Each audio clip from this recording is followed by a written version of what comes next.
Before we begin the show, I feel it necessary to say this. While legally speaking, everyone is innocent until proven guilty, I at Welcome to Geektown feel it is vitally important to believe victims. While we will be discussing Jonathan Majors and his performance throughout this deep dive, please do not consider this to be an endorsement in any way of his personal behavior. And if you have experienced domestic abuse and need help, please call 1-800-799-7233. Thank you, and now on to the show. Open the podcast bay doors, Hal.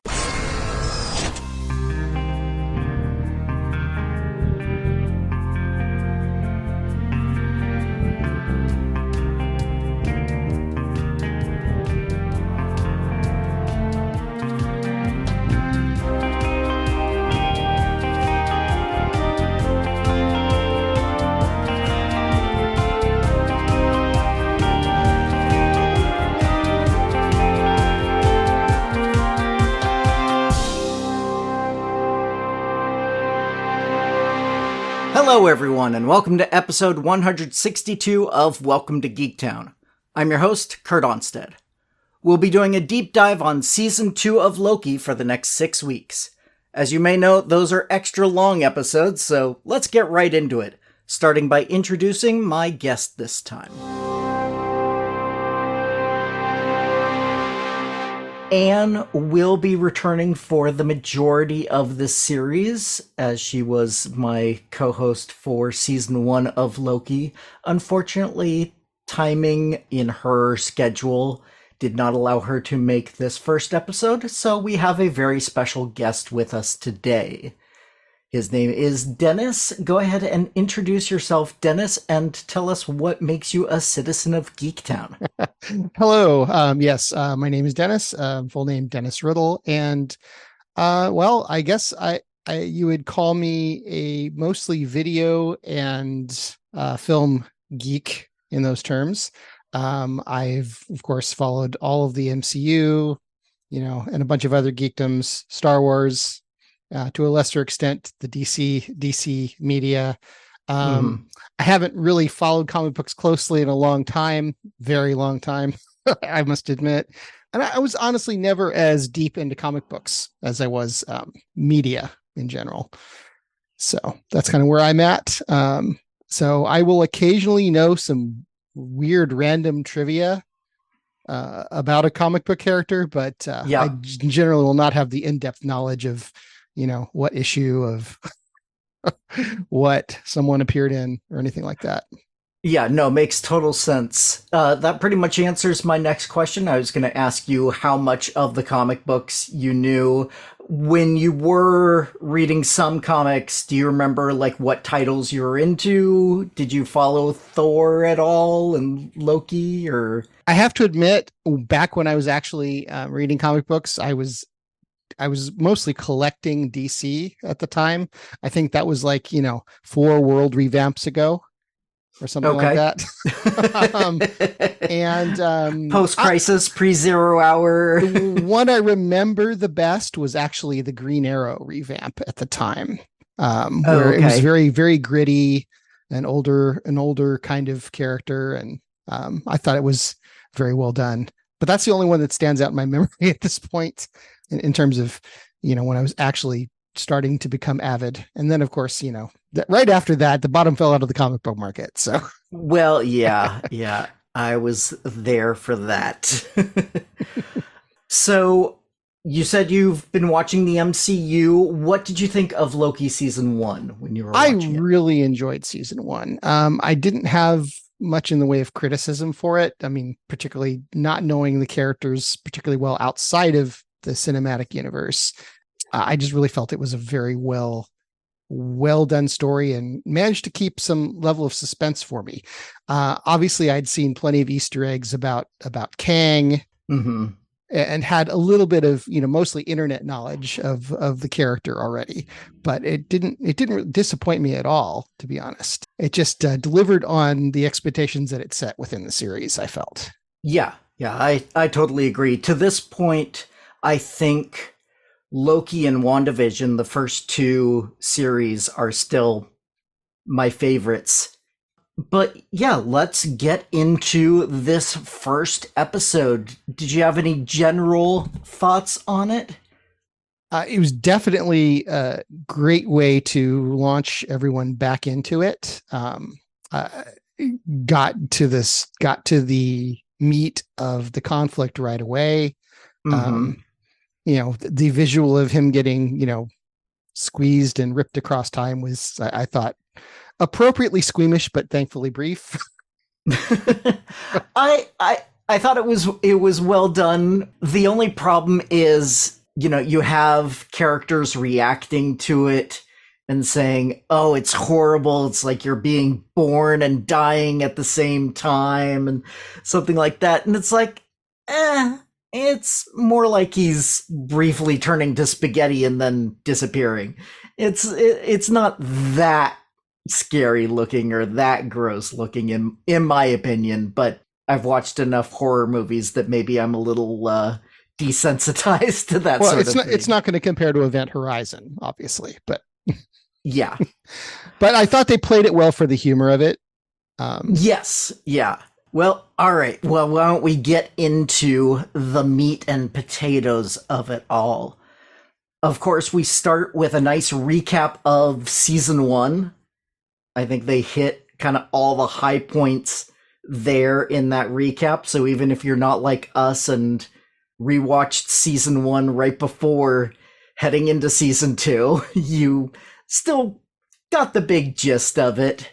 And I wondered how they were going to bring He Who Remains into this because, it ended on that cliffhanger in the last season of you look over and there's Kang or He Who Remains or, whatever you want to call that character, that giant statue of him.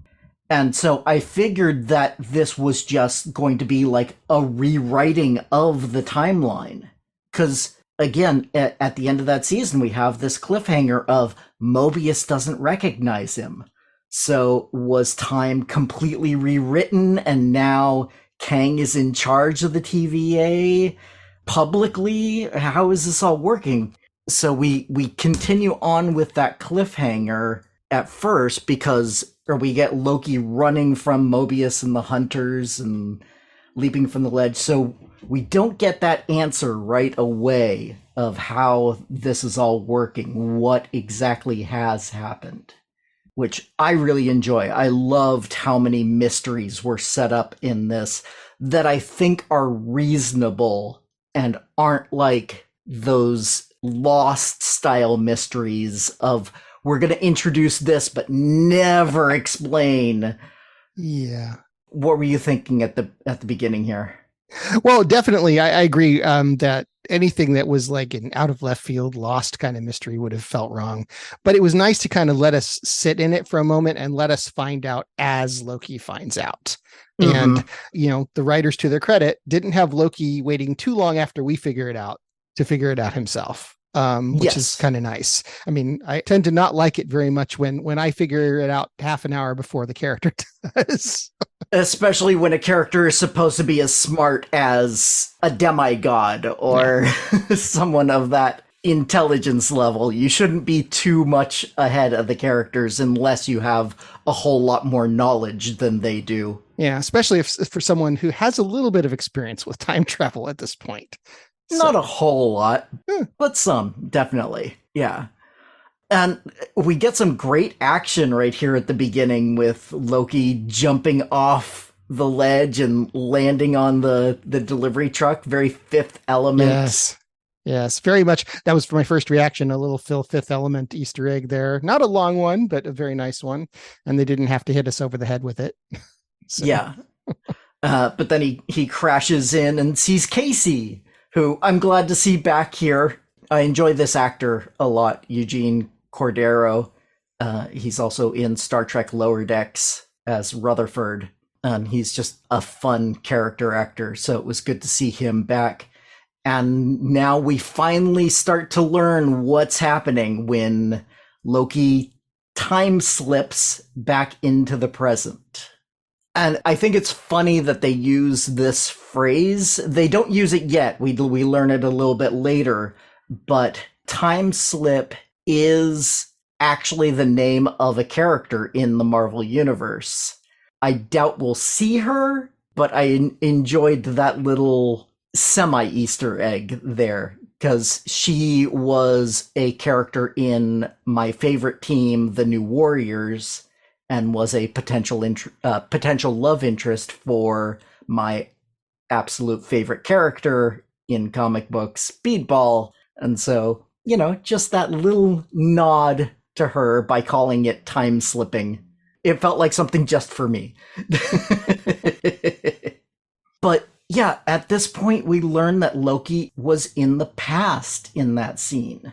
And so at some point in the past, instead of the timekeeper mythology, he who remains publicly ran the place. Yes, it was a little confusing at first, but it's like, okay, well, how is this happening? Why is it happening? And of course, no one will remember it later for some reason.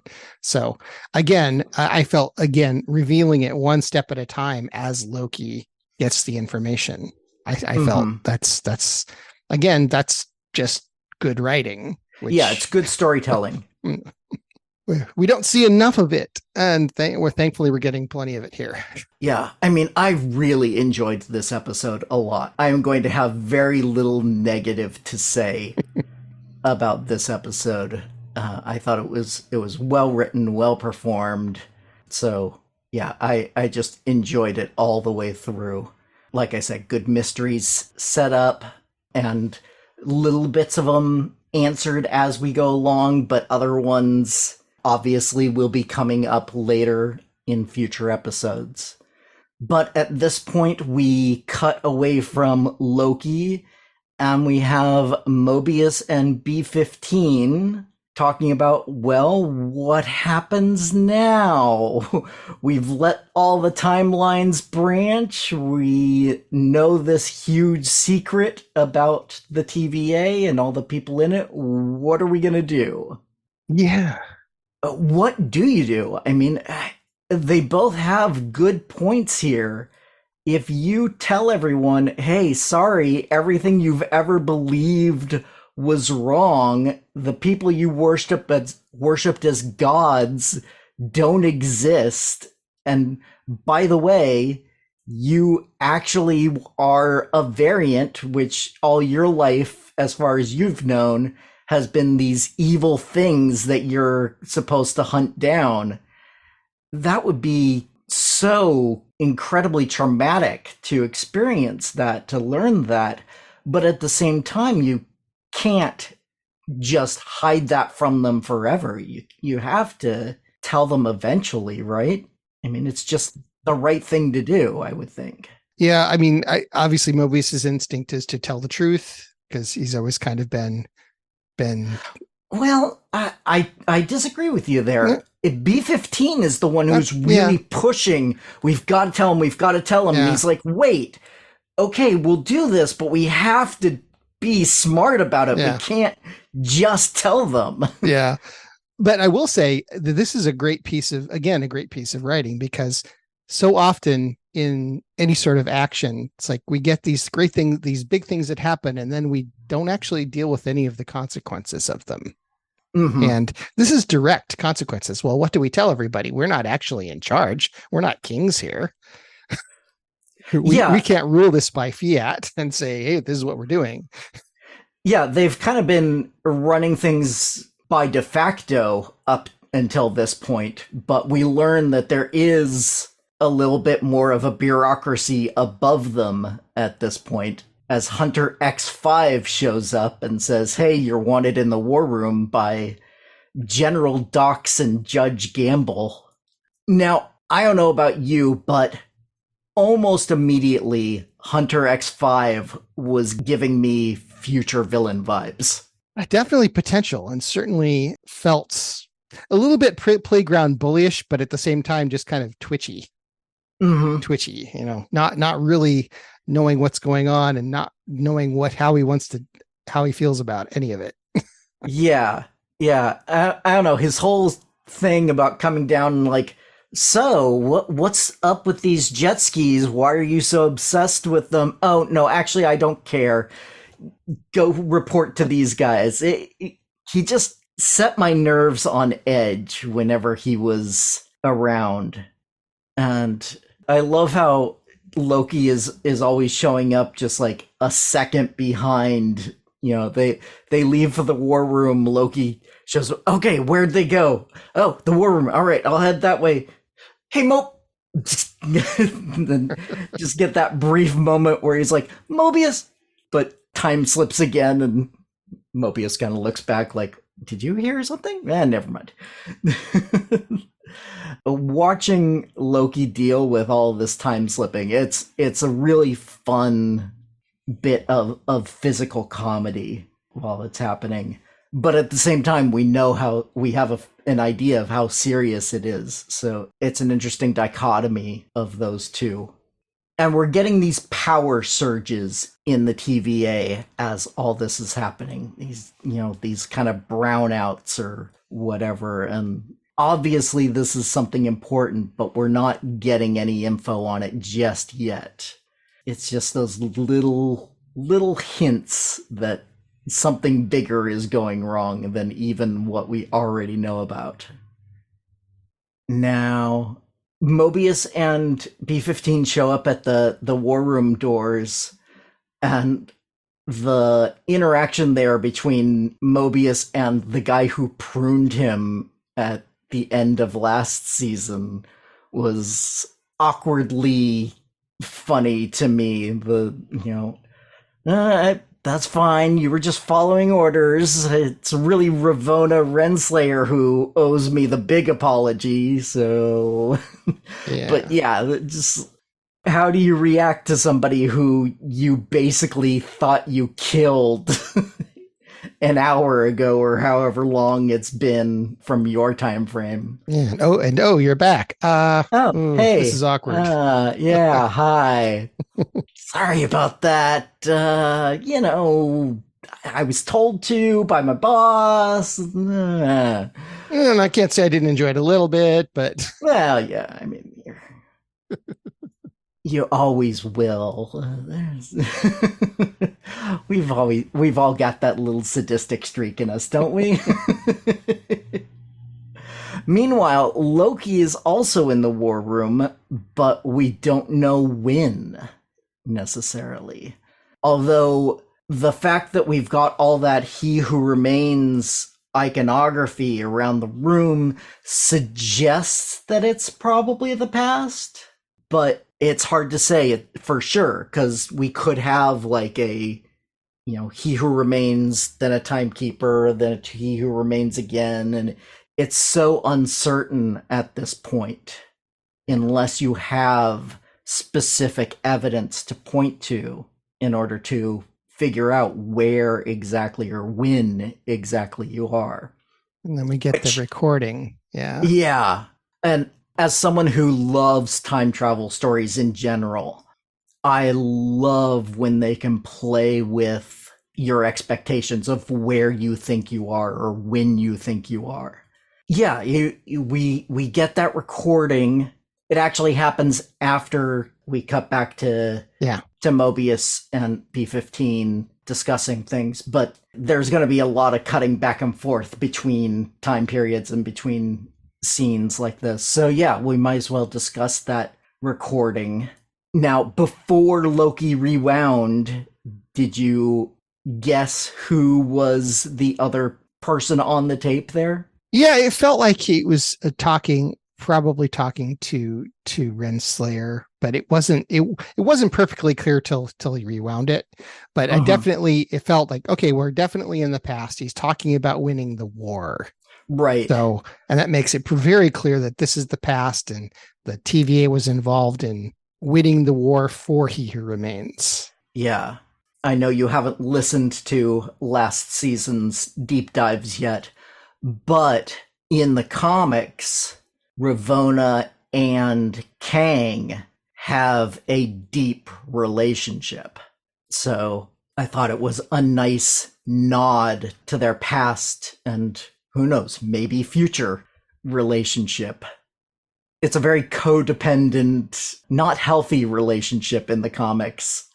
And in this one, you can tell that he's definitely in charge in this relationship. He's giving her compliments, but he's saying, I'd be proud to have you on my team. So it's still definitely a kind of a one-way relationship there. But yeah, let's get back to the present, where Mobius and B-15 are trying to explain things to Gamble and Dox. Now, both of these characters are in-name only adaptations from the comic books, I would say. We do have a Justin Gamble who worked for the TVA in the comics for a little bit, but he, for one thing, it was it was Justin Gamble, and he worked for the TVA, but then decided to strike off on his own and took a time ship that was able to... Now, see if this at all sounds familiar. He took a time ship that was able to... that had like basically a chameleon circuit, shall we say, that was able to disguise itself as various objects, depending on what time you traveled to. And he would go through various periods of time, dressed very eccentrically, and would help people while he was there, but also was just traveling for the fun of it. Does this sound at all familiar to you? So yeah, the Justin Gamble was basically the Doctor in the Marvel Universe, which, funnily enough, because Marvel UK published the Doctor's comic book adventures for a while, the Doctor does have an official Earth number designation for what Earth that all takes place on. But again, I think they're just taking a name and saying, well, this is related to the TVA, we can use that, and pop that in there. And then the other character, Dox, we have a Judge Paradox who appeared in an issue of She-Hulk. And he is also a TVA employee. But the thing I find interesting about Judge Paradox in the comics is that he is basically a clone of Mobius. He looks exactly like Mobius, and it's a 3-judge panel in this issue, and all 3 of them are basically, it's Mobius, Paradox, and I forget the third one's name, but the other 2 besides Mobius get shot with the retroactive cannon, which is an actual weapon that you shoot somebody and it takes them out of continuity. And so that's quite a plot device there. Oh yes, very much so. A literal plot device. Yes, exactly. So Judge Paradox got shot with that cannon in the comics, and so never existed. It will be interesting to see if the general here suffers a similar fate. She is another one who you can tell right away that she is going to be an antagonist to our main characters, I think. She doesn't feel like someone who's going to get swayed at the end and be like, oh, yes, I must help you with your quest and with your mission. She feels like someone who the whole series through is going to be actively working against them. Did you get that impression as well? Yeah, especially against Sylvie. There's a fixation there. And it's kind of, I guess it would be kind of understandable for someone who's very much a military person who has been fighting this character for an undetermined amount of time, at least 30 years, possibly 50 or 60 or more. Probably longer. I mean, we get that, we learn how old some of these people are.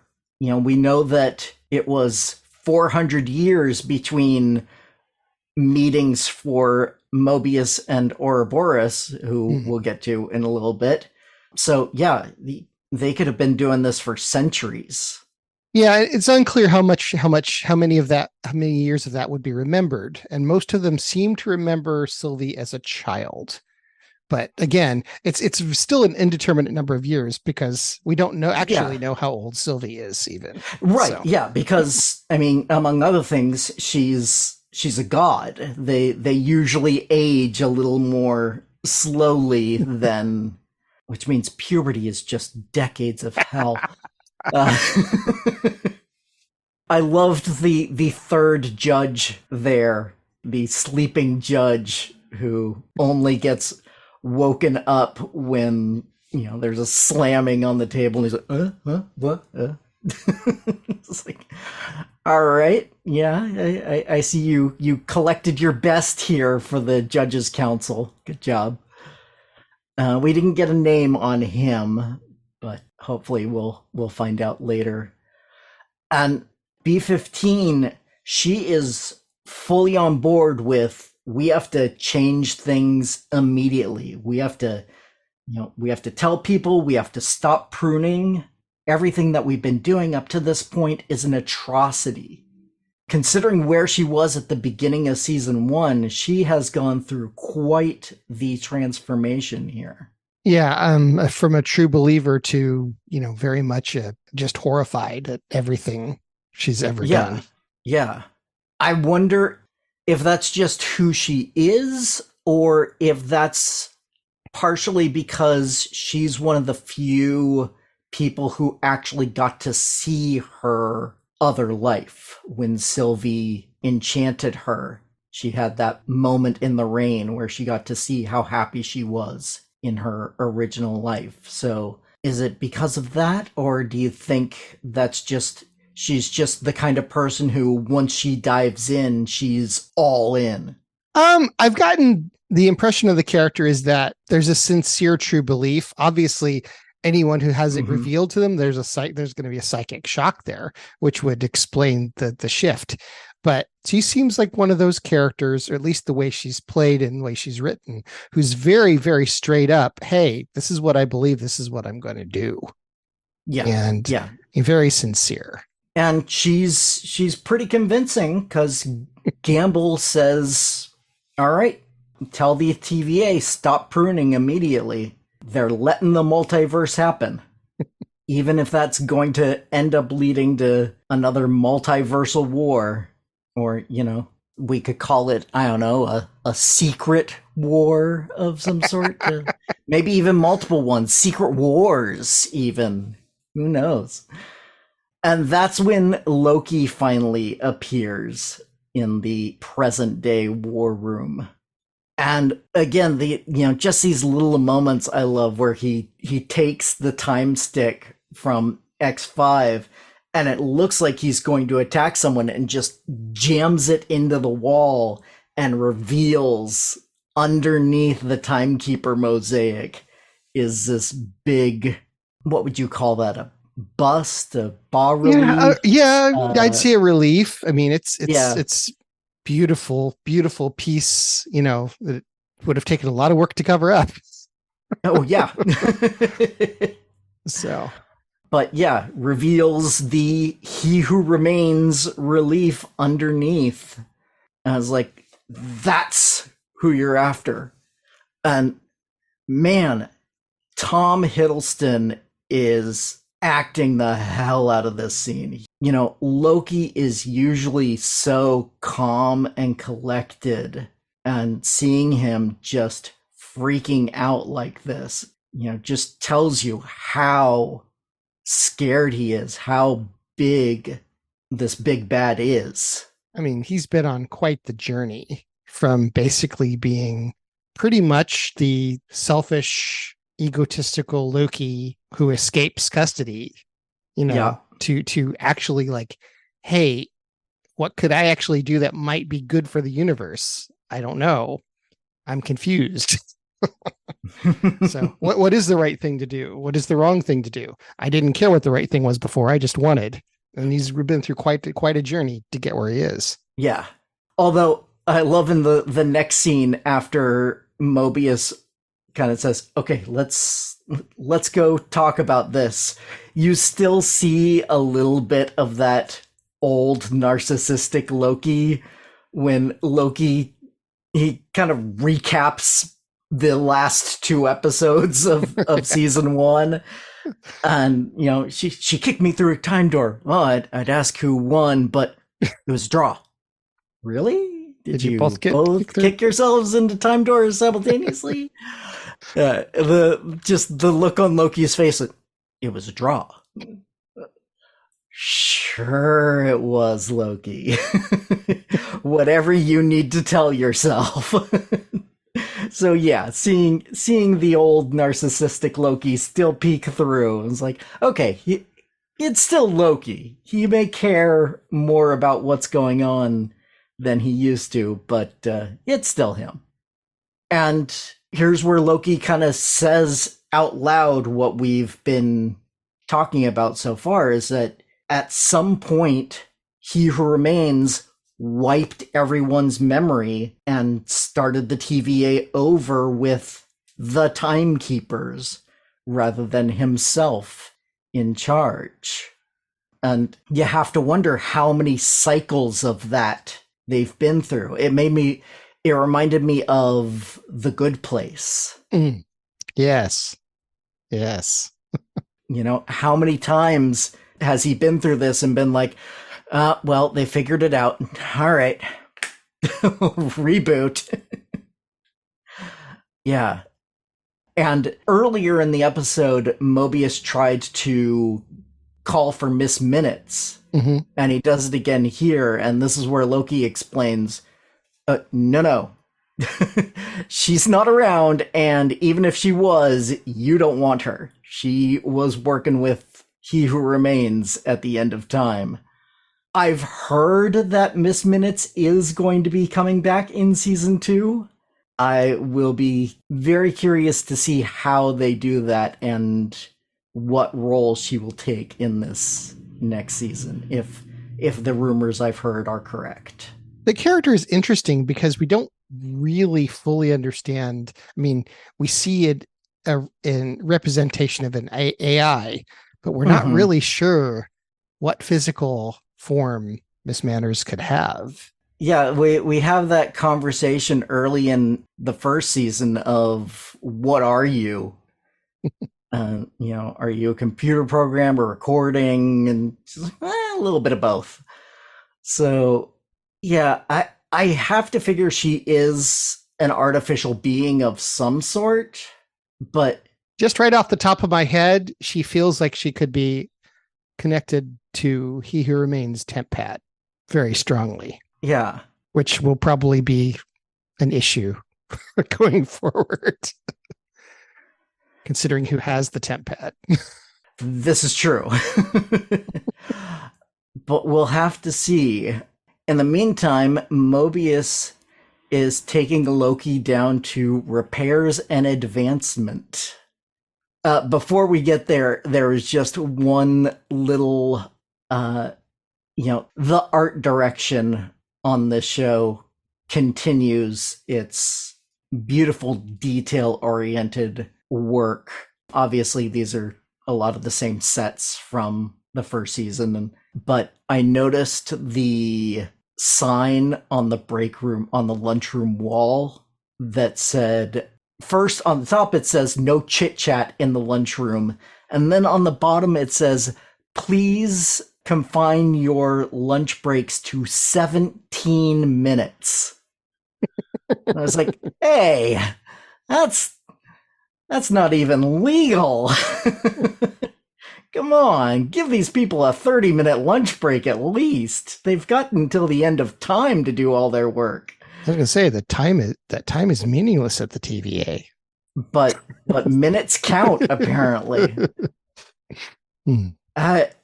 Just it shows the bureaucracy of the TVA and how devoted everyone was. The fact that they lived these conditions and were all gung ho, TVA go, we're on the side of good that whole time. Yeah, it is just one of those little details that I saw and had to call it out. But now we finally meet the character who also gave us the title of this episode, Ouroboros. How familiar were you with the concept of the Ouroboros before? I'm pretty familiar with the Ouroboros from mythology, Mm-hmm. and in general, as a constantly repeating cycle, or it's Yeah. often represented in various ways as a snake eating its tail, or other iconography of that sort. And I found it interesting that we have these two characters here, Ouroboros and Mobius, who both their names basically represent infinity. Ouroboros is the snake eating itself and represents rebirth and the cycle of life in various mythologies. It's interesting that the serpent eating its own tail shows up in mythologies all over the world that have no apparent connection to one another, from Greek to Incan. You get all of these various societies that use that same symbol for infinity or for rebirth. And so you have Ouroboros, who represents that, and then you have the Mobius. The Mobius strip is the famous two-dimensional object with only one side that you can trace a path along it and it will go along for infinity. So who else could we get in here? The what's the name of that flask? Klein bottle. Yes, the Klein bottle, which is a much more difficult thing to visualize. But the fact that somebody built it, is just all that more impressive. Yeah. Oh, definitely. Yeah. So if we get another character here in the future named Klein, then we know where that came from. And man, poor Ouroboros. From his first appearance, I just absolutely fell in love with him. But you just gotta feel bad for this guy who's been hanging out here, working nonstop, no sleep. I don't even know if he's taken a food break. I don't know if he's even gotten his 17 minutes in. He's just working nonstop. The last time he saw someone was 400 years ago, and that person doesn't remember it. Yeah, but he does, which means he's never been reset. More than it's possible he's never been reset. It's possible he's never been reset, or because he doesn't really seem to know much about what's happening upstairs. It could be that he's buried down so deep into the organization that he never needed to be rebooted. Or it could be that these reboots are centuries long and that they did see each other, and it's just been so long that Mobius doesn't really remember it anymore. I mean, how much do you remember of a person you met once 20 years ago, let alone 400? That's true. I mean, if you ran into somebody who gave you directions briefly, would you be like, oh yeah, I remember you? He's kind of the ultimate basement tech support. Yes. The sole tech support for all of the TVA. I'm surprised he didn't write down on one of his little piece of paper to send back, have you tried turning it off and turning it back on again? And again, I love the TVA's design, how everything is all made up of these bits of technology that were huge for a little bit and then were replaced by something better very quickly. And so the fact that all of these pneumatic tubes are going through the various parts of the TVA and basically seem to all lead to repair and advancement here, That it's just those little touches of, the rotary phones and the orange screens on the temp pads and the pneumatic tubes for communication. It's a great production design detail there, and it makes it timeless. It feels a little bit like the 70s, but it feels a little bit like the 50s, a little bit like the 20s, a little bit. It's all these different failed pieces pushed together to make this, this mishmash that can be anything, can be anyone. It feels like the only thing we haven't seen is a mimeograph machine. Well, if they had one of those, there'd be somebody just over it sniffing and cranking forever, cranking forever, and just be like, oh yeah, mimeograph. You'd need a TVA MA, Mimeographs Anonymous group there. All right, back to the actual plot of the show here. We get this fun conversation between Ouroboros and Mobius, and then Loki time slips, and this is where we first hear the actual phrase time slipping, and he ends up in the past with past OB. And so it looks like we're dealing with Bill and Ted rules here for time travel, because Loki will say something in the past, and then suddenly present OB will remember what happened. And so at least time slipping Loki, I don't know if this works for other time traveling characters, but time slipping Loki is going to have the power to go back and make things different, change things for the future, just by being there, basically. Yeah, it's interesting in the fact it makes special sense in the TVA.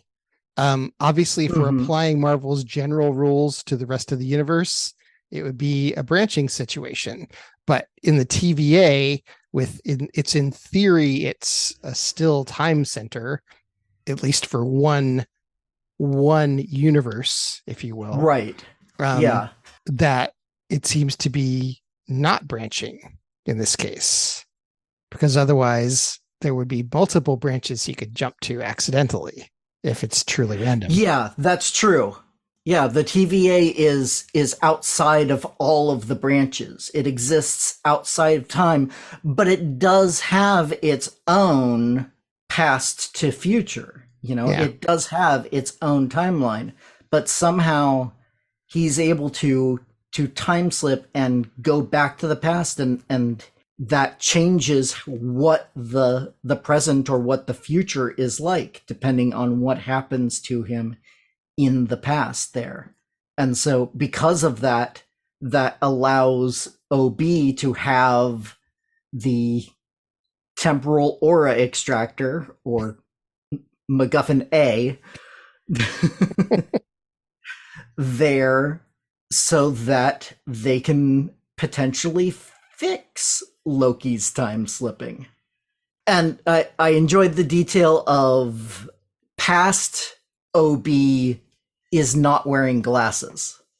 So even if you're unaging, just working on that little technology kind of stuff that OB's been doing for 400 years or more will then affect your eyesight in such a way that you now need glasses. And it's just a nice visual cue without, trying to de-age Ke Huy Quan. It's a nice little visual way of saying, yes, this is the past version. Present version is the one with glasses, which I'm betting we're going to see past versions of lots of the characters that we have come to know from the first season and this season as well. And OB gives the instructions on how to untime slip Loki. again, the writing here is so on point, and so it's exposition, but it's done in such a way that you're enjoying it the whole time. You're laughing along with the characters even as you're learning what needs to be done. It's a serious thing. Loki could be lost time forever. Mobius could have all his skin peeled away. But the way we're being told it is so entertaining that it doesn't feel like exposition that much. Nor do we get too much time to analyze it for technical issues. No, that's true, because Loki comes back and we get the flickering lamp, which now Obi learns that the power is surging in the TVA and is like, oh shit, that's not good. Now, Obi, while they're walking from repairs and advancement to the temporal loom, specifically mentions and holds up the TVA guidebook. This felt like Chekhov's guidebook to me. I don't know if you got that impression or not, but I was like, this is not just a throwaway line. Yeah. I mean, it's been sitting on all your desks. Come on, guys, read the guidebook. I wrote it. Yeah. I have a feeling that's going to come back and be important later. Now, did you ever pause on anything to see what things were saying, or what signs and such? I did not. I don't tend to do a lot of that, particularly on a first viewing, and I haven't had the chance to go through more viewings yet. So on my second watching, I had to pause on the temporal loom door because I saw the warning writing on the floor and had to stop and read the whole thing. And it's just lovely here. It reads, "Danger. Temporal radiation levels escalate exponentially beyond this threshold. Likelihood of spaghettification increases 7,000%. Proceed with caution." Which is a nice call to the moment between past OB and Loki. When it's like, if I fail to do this, what's going to happen? Well, have you heard about how you turn into spaghetti when you fall into a black hole? No. Good. Unless you know about that better. So, yes, that is spaghettification. In case anyone listening is not aware, as you get closer to a black hole, gravity is so extreme that it is noticeably stronger between the closest part of your body to the black hole versus the farthest part of your body from the black hole. And because of that, it will literally stretch you out into a strand of spaghetti because of how it pulls on one end of you so much harder than the far end of you as you get closer and closer. And so if you are able to watch a specific object being pulled into a black hole, which we haven't actually seen in real life, but the theory is that any object would just be turned into a long spaghetti-like strand as it gets pulled in closer and closer. And so the danger of spaghettification is a very real risk by going into the temporal loom room. And the temporal loom is, we're told, the heart of the TVA, but apparently is somewhere that no one has needed to go to in the past, except maybe Miss Minutes. And you'd probably be fair to call this MacGuffin number 2, because of course you haven't. Yes, we haven't really heard about this particular form of technology before, which is in theory creating time. It is refining raw time into a physical timeline. which which makes you wonder who built this. well, I mean, the implication is that, it would be a he who remains kind of technological item. Although, time you call something a loom, you're calling back to mythology as well. That's true. That's true. Any specific ones that you were thinking of? Well, I mean, obviously, if you're talking about the fates were the weavers. Mm-hmm. The Greek pantheon, the fates were the weavers of your life. So in that sense, they would be using a loom to create the fabric of time and the lives of everyone within that fabric. And they could, in theory, pull one thread out, which is very much what we see when Loki is pulled out. Yes, that is true. But before we get there, OB sees that all of these branching timelines trying to stuff themselves into the loom is overloading it and says, we're going to have to prune these. And again, B15 is like, no, we are not doing that. That is wrong. And so instead, he's going to try to retrofit the loom to handle these extra branches. But in order to do that, or at least in order to have the time to do that, he has to close the blast doors so that the TVA stays safe. And so this is their last chance to fix Loki's time slipping. And I called out in the first season that for a large part of it, the relationship between Mobius and Loki felt unearned. It didn't really feel like a real friendship until the very end. But now it really does. And I love this semi-goodbye that Loki tries to give to Mobius here when he's like, just in case this doesn't work, and he's like, no, it'll work. Okay, but just in case, and then pop, time slips again and leaves the time stick behind. The one thing he needs, other than the little timer that OB gave him to tell him when to prune himself, but he needs the time stick in order to prune himself, and it's not there anymore. So I like how Loki figures out he's in the future very quickly from the little writing that Mobius put in the dust. I think the line was unnecessary, where Loki actually says, oh, I'm in the future now.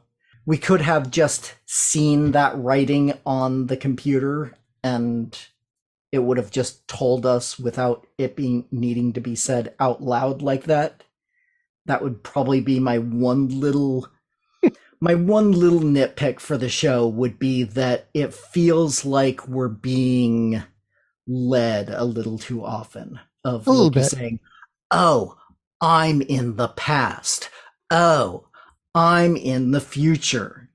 I wish they would give the audience a little bit more credit to figure that out on their own without it being spoken out loud like that. That's fair. Although we have established that Loki does like to hear himself talk. This is true. Talk. But since Loki is missing his time stick, he runs out to find one. And the TVA is under evacuation.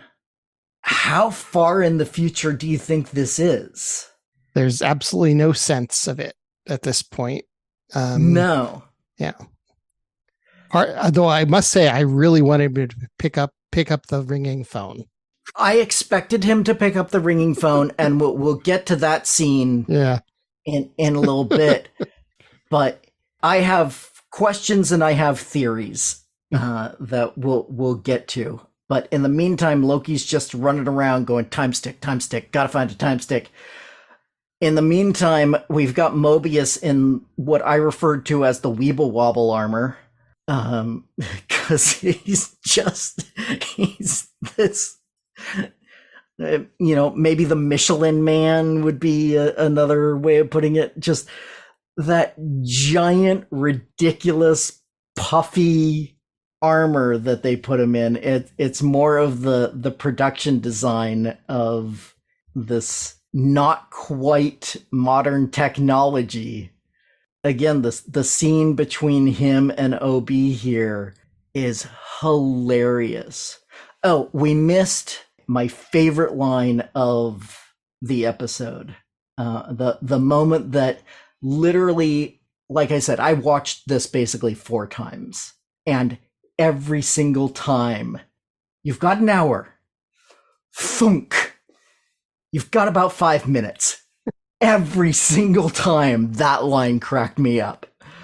And we get a similar kind of thing here with, is that cracked? Duct tape. Thunk. You're good. Just, like I said, when we first met him, OB, I love this character so much. He is so, he's just so calm and collected, and he's got it under control, but at the same time, he's not exactly sure what he's doing. I love it. I'm so glad we're getting this character in this season, and I hope he's a main character for the majority of the show. Yeah, I mean, obviously, love the character, love the actor. So, and yes, we've got a great suit and a ticking time clock, and imminent danger on all ends, paired with as it ticks down, the silent moment broken by a ringing phone. Yeah. Although one other detail I caught before we get to the ringing phone, when they cut back to Loki again, it starts with a shot on the camera's looking down at the Time Variance Authority logo, and the papers are covering up letters so that it just says Time Author. And I was like, oh, that can't be a coincidence. I just wonder, was that just the set designer, production designer, props person having fun, or is that a clue that actually is going to become something later? Because it felt so purposeful, and I had to wonder if it was purposeful on the crew's part or purposeful in the story. That's, obviously time will tell. But very true. But yeah, that is an interesting thing. I didn't catch that the first time. You're the comic book guy. Is there a character you could think of who could be a time author? He Who Remains / Kang is the most obvious choice for that, or any of his variants. So that's the most likely person to me. And, we get very little of He Who Remains as a character in this particular episode, even though he, no pun intended, looms over it as a presence throughout it, but we don't see the actor, and we only hear his voice in that recording, and then we see him in statuary and things like that. So that's who I first thought of as, if there is an in-story time author, that would be him. But yeah, as we've been leading to a couple of times now, and I've been saying, no, not yet. Not yet. Okay. Mobius gets MacGuffin number 1 into MacGuffin number 2. He gets the temporal aura extractor into the temporal loom. And so that turns Loki's timer green, which I'm showing my age a little here, but anytime you have a handheld time mechanism turning from red to green, my mind immediately goes to the show Voyagers. Yes. With the Omni telling them when time was off and when it was correct. So yes, the little compass timer thing turns green, and that's telling Loki, okay, you gotta prune yourself now. Meanwhile, Mobius has just 30 seconds to get back, and so we're at the climax. This is the big dramatic moment, and Loki hears that telephone ring, and the elevator door just next to the telephone is being slowly forced open. Obi says, "You've got 5 seconds," closes the blast doors, cut back, and it's Sylvie forcing open the elevator and says, "There you are." I don't think she was talking to Loki when she said that. Or at least, I don't think she was talking to the Loki that we see on screen when she said that. Because Loki gets pruned from behind.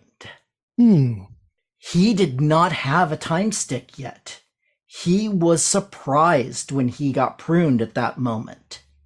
And now, this is using just the tiniest bit of meta knowledge, but from the trailer, we see Loki time slipping in other scenes that haven't happened yet. So I don't think his time slipping is going to be fully fixed yet. And I think we're going to have a Loki in the future making sure that things happen the way they happened. I think Loki will arrange for the phone to be ringing, and Loki is the one that pruned this Loki. That's my theory. So this is a split variant where one Loki is bouncing around the universe forever and the other is stabilized, or well, not necessarily. Potentially, but not necessarily. It could be just Loki down the line has to make sure that things go the way they went. Yeah. In order to make sure he gets to where he needs to be. And he knows, one of the Doctor Who specials that was done for Comic Relief it was a 2-parter, little 5 minutes per part, called Time and Space. And the TARDIS ends up materializing inside the TARDIS. You see the phone box inside the control room, and wackiness ensues because it was for Comic Relief, so there's a lot of humor in it. But there are things where they have to keep the timeline going exactly as the person in the future remembers it. And so they're like, okay, what happened next? What happens next? Oh, she slaps him. Okay, you have to slap him now in order to keep things going. We have to make sure that time continues to flow in its proper order. And I think we're going to get some of that here, where Loki in the future has to make sure that time flows in the way it did as he remembers it happening. So again, a little bit of Bill and Ted rules, Yeah, time to exactly. go back and plant the trash can and the keys. There you go. Yeah, those scenes we never saw in Bill and Ted, where they just go back, say, all right, keys here, trash can, drop that, all right. So yeah, that's my theory. Did you have any theories or thoughts on what was happening there? I didn't catch it the first time, but now that you've said it, it's like, okay, yeah. I initially assumed that Sylvie had pruned him, but you're right. We never saw her with a stick. No, in fact, and we saw the stick after he disappears. Yes, you can just see the stick coming through the empty hole where his pruned body is disappearing. So yeah, Sylvia's in front of him. Whoever pruned him from behind. Yeah, that makes sense. So it could very well be that he's not so much time slipping in the future, but again, meta knowledge, Mhm. previews and stuff. It seems like Sylvie has the ability to do some jumping around herself. So between them, they may, find a way to brute force their way through, even if it's not as entirely targeted as they'd like, a la Voyagers. Right, yes. Or time bandits for that Voyager's matter. Quantum Leap, most time travel stories. Yeah. It seems like you don't necessarily have the best destination planning abilities. That, I think, is one of the big mysteries that will be running through this is who pruned him, who made the phone call. I really expected him to pick up the phone and for it to be him. That was my first thought. When I watched it the first time, I was like, okay, he's going to answer the phone and it's going to be future him saying, there's a time stick behind this wall right here, or what, something to be like, here's how you get out of this.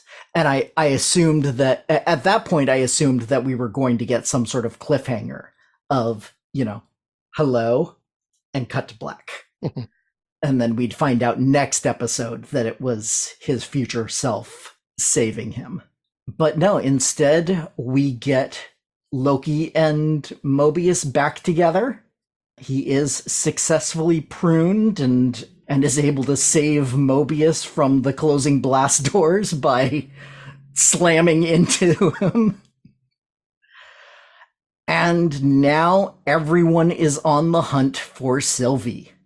Because Loki says, we need to find Sylvie, and then B-15 sees basically an army supposedly heading out to find Sylvie.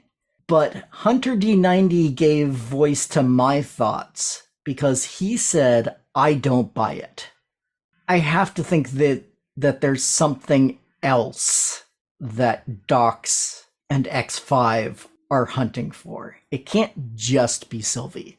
It doesn't seem right somehow. Like he said, I don't buy it. Did you, or did you? I don't know. I don't know what to think. I mean, obviously that's a lot of firepower. Although, in the past, the TVA has clearly failed to deal with Sylvie, regardless of how much firepower they threw. That's true. So either that's a real huge Sylvie basically destroyed us, we're going to get her, or you're right, there's another agenda. But what that other agenda can be, it's not clear unless Dox is in contact with a Kang. Mm-hmm. And we don't know about it because we wouldn't know about it at this point. Right. And Dox and X5 seem to have some weird relationship as well. We got a little hint of it in the war room when he kind of leans his head against hers, and there's almost a motherly relationship there, which is unusual among TVA coworkers. So where they're going and what they're doing, I think, is another mystery. Definitely. And of course, Dox definitely seems like she's set up to be, to a large degree, the big bad of the series. Mm-hmm. Because we know Kang can't be, because that's going to be in the movies. Again, meta knowledge. We know that's going to be the movies. We could get an appearance, but we're not likely to get a major campaign. Yeah, especially since we know that Secret Wars and the Kang Dynasty are, literally years away at this point. So we'll obviously get some movement on it. We saw in the post-credit scene of Quantumania. Yes. The Council of Kangs. The Council of Kangs. And I realized the Council of Kangs came along before the Council of Mortys, but oh my goodness, did that have the same feel? Oh, I mean, that on purpose. Yeah. The Council of Mortys were obviously... Or Rick and Mortys, I should say. The Council of Ricks, yes. But yeah, not the Council of Ricks. Mortys. Yes. Council of Mortys would be even more scary. Well, the Council of Ricks in the Marvel Universe, there is the Council of Kangs, there is a Council of Reeds, and yeah, there are these multiversal collections, and we get the same sort of thing in the Spider-Verse, in Across the Spider-Verse. If you've seen that, there's the Spider Society, which is basically the Council of Spiders. So yeah. And then the other big mystery I have is, why is the TVA evacuating in the future? How badly did things go wrong? Because it seems like things are even worse than OB suggests. It implies that he can close the blast doors, protect the TVA from what's happening outside, and then he'll be able to fix the loom. Obviously, that's not the case, or something has gone additionally wrong. Because when Loki shows up in the future, we do see that screen where all of these timelines are merging together onto, it looks like they're all trying to squeeze into one line, and it says Loom Critical on the screen. So yeah, so something has gone wrong here. What exactly that is and how far in the future that is the other big question I have. Now, did you watch the credits? I did watch through the credits. And so I did see Sylvie's scene in Braxton, Oklahoma. Or Broxton, Oklahoma, which is another comic book reference. In J. Michael Straczynski's run on Thor, there is a point where Asgard falls to Earth, and it ends up being this floating city just above Broxton, Oklahoma. And the citizens of Broxton and the Asgardians have to learn to kind of live with one another. It humanizes the Asgardians in a lot of ways as they learn to interact with the Midgardians in a non-superheroic fashion. But this is Broxton, Oklahoma in 1982, which is 26 years or so before that happens in the comics. But I still enjoyed it as a nice little Easter egg for those of us who are familiar with that run. And boy, do we get product placement here.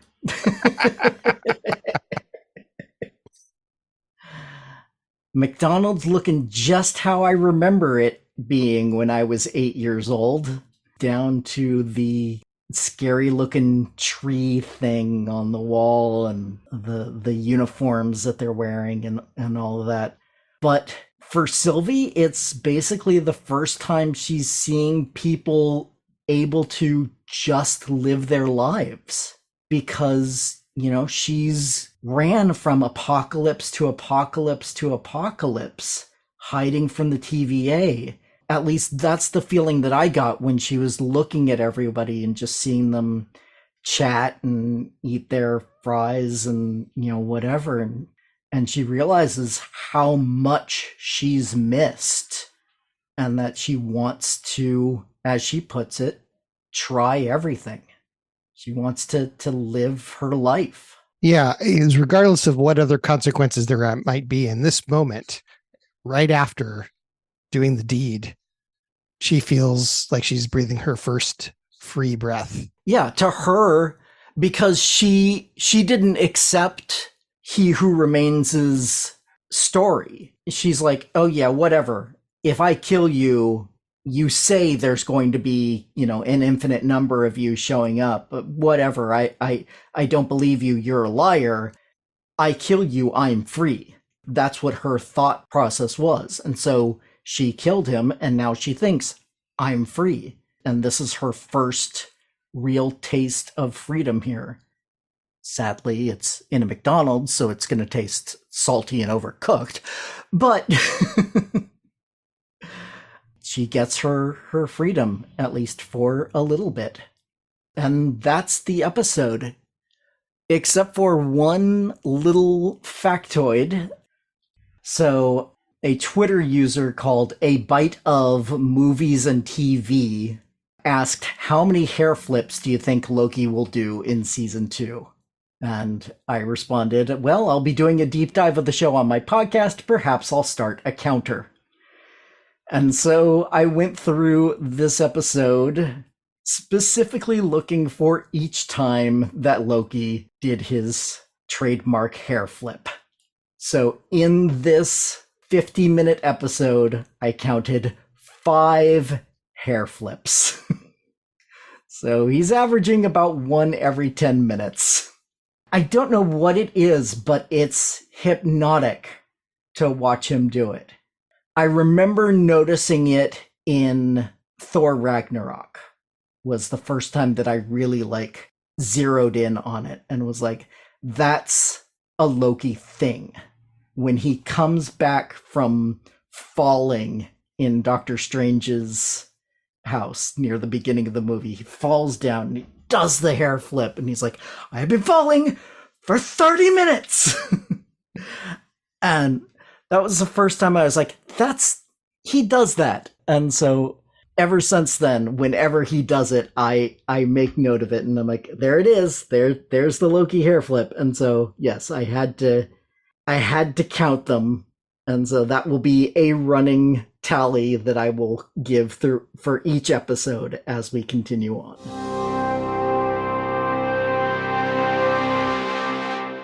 Thank you to Dennis Riddle for joining me, and thank you to all of you for listening. I'll be back next week with Anne to discuss episode 2 of Loki. If you have any of your own thoughts on the show you'd like to share, or you have questions you'd like answered in a future scripted episode, please send those via email to welcome2geektown, all spelled out, @gmail.com. Or you can go to the website, welcome to, the number 2 in this case, geektown.com, and click the submit a question link if you prefer to remain anonymous. Other contact options include facebook.com/welcome to Geektown, Twitter @Geektown Podcast, Mastodon @Welcome to Geektown @mastodon.social, or Blue Sky @welcome2geektown.bluesky.social. Also, if you'd like to support the show directly, why not become a patron at patreon.com/welcome to Geektown for just $1 per month to get access to full scripts of the shows, audio outtakes, and a monthly shoutout. You can also help the show grow by subscribing and giving a 5-star review over on Apple Podcasts to join the Geektown City Council, which helps other people find the show so we can all tell them, Welcome to Geektown. Population, us. Welcome to Geektown is written, narrated, edited, and produced by me, Kurt Onstead. Theme music is by Aaron Levitz, logo art by Archie Santana. All of their sound clips are the copyrighted material, their respective owners, and no infringement is intended, falling under fair use.